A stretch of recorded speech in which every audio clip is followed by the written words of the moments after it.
Breaking news coming in. We were starting the bulletin with this.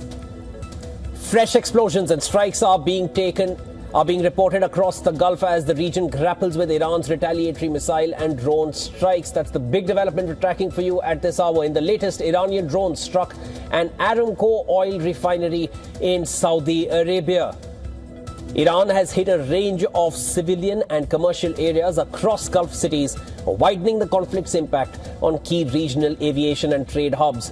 Qatar's stock market slid in early trade on Monday, while the UAE suspended trading for 2 days. It's the big development coming in at this hour, viewers. Iranian drones struck an Aramco oil refinery in Saudi Arabia. In other nations in the Gulf, in Kuwait, several US warplanes crashed, but its crew survived.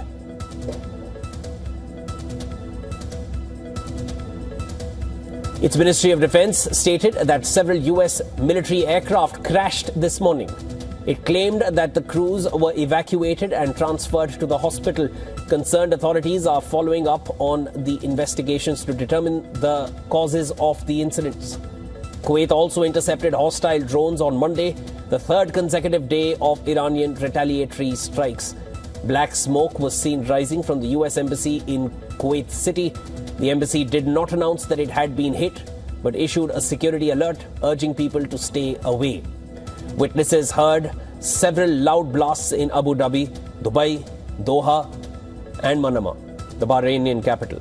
The United Arab Emirates announced that it was closing its embassy in Tehran and also summoned Iran's envoy to Abu Dhabi to deliver a formal protest. Notably, Dubai and Abu Dhabi have faced hundreds of missiles and drone attacks from Iran.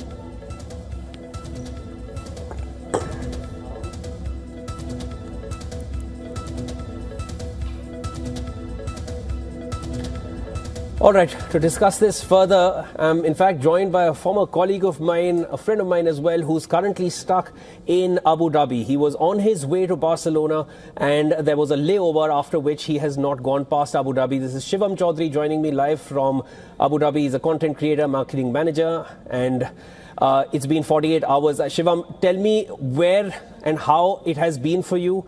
How safe do you feel? I heard you heard these explosions when they were taking place. Over to you. Tell me more. Yeah, so my flight was on 28th Feb from Delhi to Barcelona and had a layover of an hour at Abu Dhabi Zayed International Airport. So while I was waiting, we got some alerts on our phones and then the sirens start alarming us about the situation that there is a potential missile threat. So there was a panic situation among all of the people that were there at the airport, and we heard some vibrations. We have no idea whether these vibrations related to missiles or something else, whether the missiles been intercepted or what is happening. So there was a lot of confusion and panic at that time. But the good thing is that the security personnel and the airport staff, they managed the situation very well, and they provided us the instant UAE visa, hotel, and there was no shortage of any kind of food as well. And even they provided us cab to the way to hotel. And the hotel they kept us is in a very secure area. It is surrounded by embassies, and next to my hotel there is the National Exhibition Center of Abu Dhabi, where all the key events happens. So since I'm here, Shivam, I mean, I can see you're in the hotel room. Is this where you've been put up? And also tell me about, how uncomfortable you've been or how comfortable you've been, and what's the way forward? Are they telling you when you'll be able to get out of here, or perhaps send you back to India or move further with your travel plans? Yeah, so there is an update today's morning. So I got a call from the hotel reception and they told us that pack your bag and we will transfer you to the airport for your flights. So I was standing since the morning at the reception, and some officials from the Etihad Airlines was there. They announced some flights to India, Pakistan, France, and one more country. So 4 or 5 countries, including India and Pakistan. The flights have been resumed, but they are prioritizing first to the passengers who are stuck in the layover. So they are not taking new bookings, but prioritizing the people who are stuck in the layover. Apart from it, when I asked that I am an Indian, I want to go back to my country, but I originally booked my flight for Spain.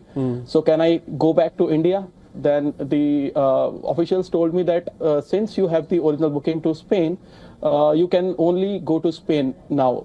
For any further clarification or any update, we will let you know. And they have provided us this document. This is an official document from Etihad, and here it is mentioned that the flight operations has been suspended until 2 p.m. UAE time, 2nd March, which is today, right?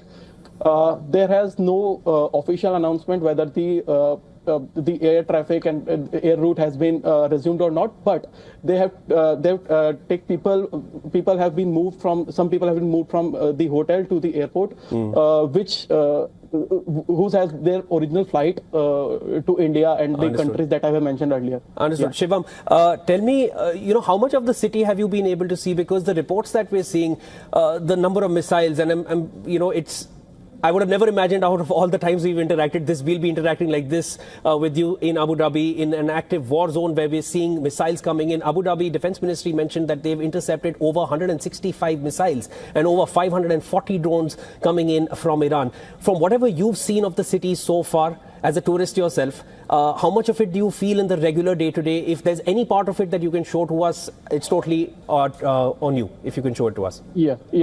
Yeah, so I visited the streets yesterday evening, and due to Ramadan, the streets are like not so busy during the daytime. I can show you through my hotel room balcony. Yeah, I'm just switching the camera. Okay.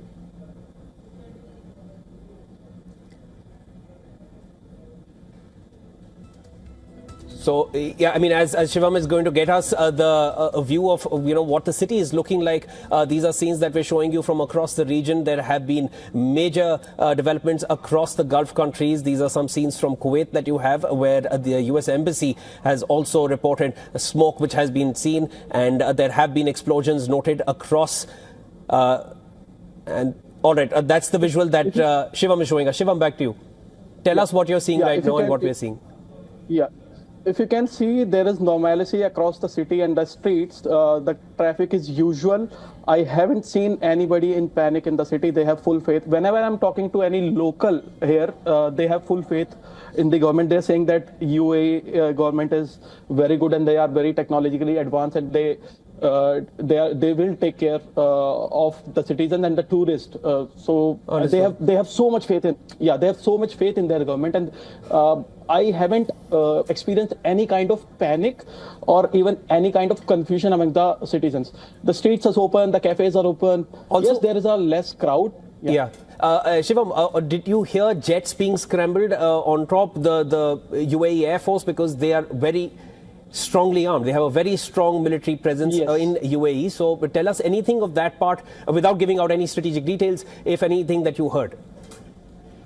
Yeah, jets are, so I can hear the jets. They are over the skies every 15 or 20 minutes, but there is no military presence on the road. So they are the roads and the streets are quite normal.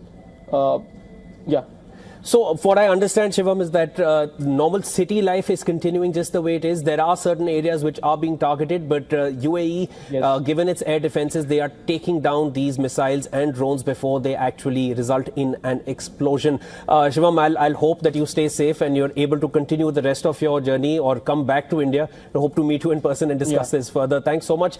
Stay safe and hope to see you soon. Yeah, thank you.